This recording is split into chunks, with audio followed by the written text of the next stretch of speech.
Hello, and welcome to Physics for Play. In today's episode, we are going to be discussing wave motion by doing a problem in AP French's Vibrations and Waves. Let's get started. So, we're going to be tackling problem 713 in AP French's Vibrations and Waves. I've got a quick picture of it right here. As you can see, it says a pulse is traveling along a stretched string as described by the equation. Y of x and t is equal to b cubed over b squared plus quantity 2x minus ut squared. And for this problem, it wants you to sketch a graph of y against x for time 0. It wants you to it wants you to identify what the speed is of the pulse as it's along with its direction of travel. And it wants the transverse velocity of a point on the string as defined by the velocity being the partial derivative of y with respect to t. Wants you to calculate that velocity as a function of x for time 0 and give us a sketch of the pulse and figure out what it means for the motion in a short duration. So we'll tackle these sections one at a time. We'll begin with creating a sketch of the plot. So we can just make a sketch of the plot by typing in that function. And I apologize, I know the picture here is a little bit blurry, but as I'm typing this out, you can see what that function looks like if it wasn't clear from my description. But it is going to be b cubed, where b is a constant, b cubed over b squared plus quantity 2x minus u times t, where t is the time and u is another constant, and that whole thing quantity squared. So we can go ahead and plot that. We can plot y of x and t. And we're going to have to plug in some values there. We will plug in a value for b. I'll say b is 1. I will say I'll make that equal 1. And we're plugging in for time t equals 0. And we're going to plot that. I'll go from x is minus 7 to 7, and we'll see what that looks like. You can see it looks like I have almost something that looks vaguely like a Gaussian curve. Let me increase the plot range to just confirm that.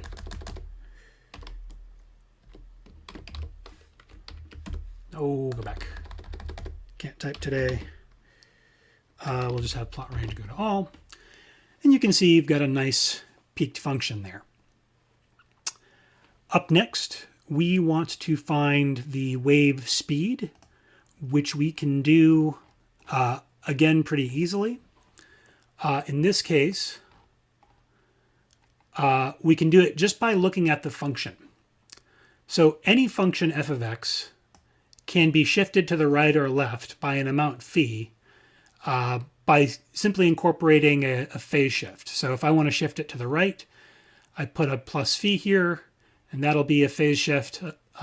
If I shift f of x to being f of x minus phi. Now, this problem is kind of designed as a trap, because you look here, you have an x minus ut. So you think, u must be the velocity. It must be moving to the right because the minus sign, if I want to have a positive phase shift, I've got to put a minus sign in there.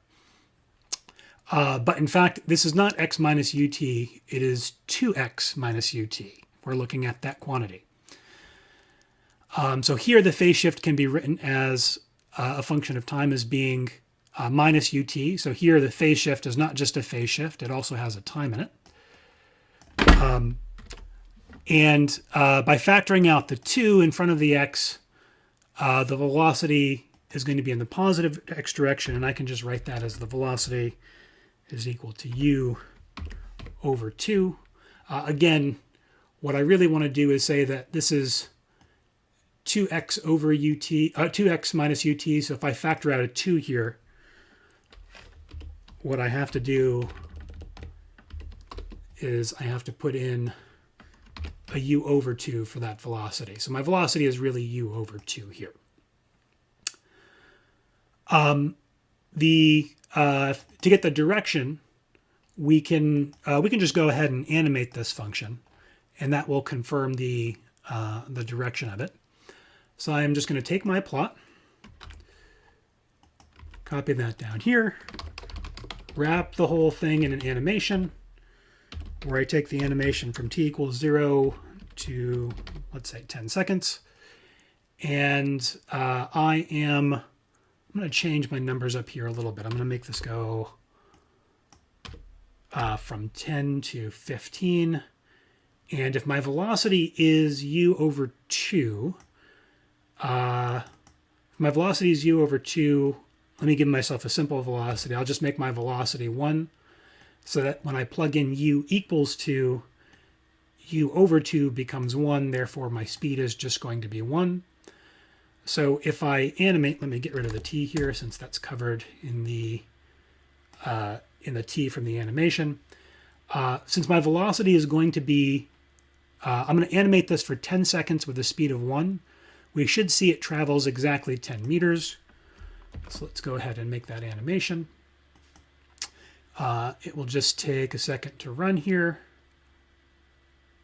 There we go. And by the time this finishes, it should just barely make it to position 10. And just to emphasize that, I'm going to go ahead and just put some grid lines in my plot. So I'll just say grid lines. Grid lines needs a capital L. We'll put a grid line. I'm just going to put a grid line at the x coordinate 10, and I will put no grid lines on the y-axis. What did I do wrong here? I've got plot range is all. Options expected. Let me see, beyond 2. Oh, I need an actual arrow here. There we go. And you can see we've got a nice grid line there where once we hit 10 seconds, it will intersect with that line. And in fact, let me make that even easier to see. I'll just wrap this in manipulate rather than animate. So I can just manipulate the value of time, and you can see if I just plug in a time 10 seconds, the wave pulse has traveled 10 seconds, or 10 meters rather. Okay, so up next, the last part of our problem, we wanted to plot the velocity, or we wanted to calculate the velocity, Vy at a point on the string. So we can do that easily enough by just plotting the derivative with respect to time.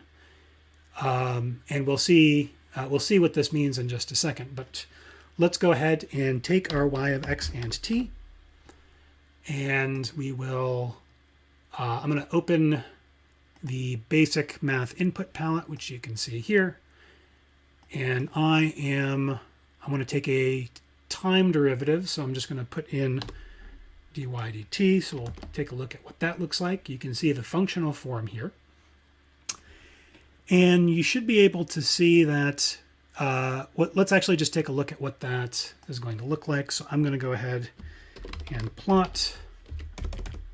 Actually, I'm going to cheat a little bit. I'm going to grab this guy so I don't have to type as much. Now, for reasons that are a little tricky to explain, I'm going to wrap this in an evaluate. And the reason I am doing this, so we're going to evaluate y of x and t and our derivative d by dt of y of x and t. And the reason I'm doing this is because for that evaluation, let me get rid of my, no, I need to leave my t here. The reason I'm doing this is because I'm taking a time derivative, and I don't want to go into it, but